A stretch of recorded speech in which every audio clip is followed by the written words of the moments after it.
Welcome back. নিয়ে চলে এসেছি একটা নতুন রেসিপি, পাটিসাপটা। এটা বানাবার জন্যে নিয়ে নেব একটা বড় বোলের মধ্যে 1.5 কাপ চাল গুঁড়ো, 1 কাপ ময়দা আর 1 কাপ সুজি। এটা আমার হিসাব, তোমরা যে যা হিসাব যদি আলাদা থাকে তাহলে সেটাতেও করতে পারো। যাই হোক, এই দেখো নিয়ে নিয়েছি সব। নিয়ে নেওয়ার পরে আমি ভালো করে আগে চামচে করে এটাকে মিক্স করে নিয়েছি।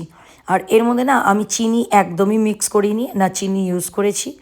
এর মধ্যে আমি দিয়ে দিয়েছি গুড়, তাও আবার লিকুইড গুড়টা, কী বলে ওটাকে, ঝোলা গুড় না কী বলে, এক একজন এক এক রকম বলে।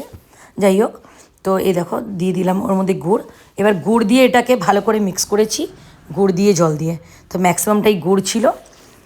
আর গুড় জল দিয়ে ভালো করে মিক্স করে এটাকে আমি ছেড়ে দিয়েছিলাম প্রায় 20-25 মিনিটস মতন, এটাকে স্টে দিয়েছিলাম।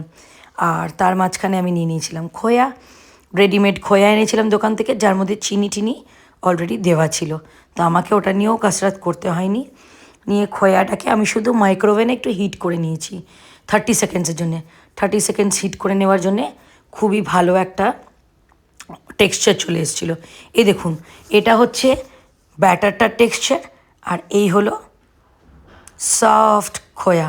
হার্ড ছিল আগে, 30 সেকেন্ডস দেওয়ার পরে মাইক্রোওভেনে এরকম সফট হয়ে গেছে। তারপরে আমি এইভাবে করে নিয়েছি পাটিসাপটা।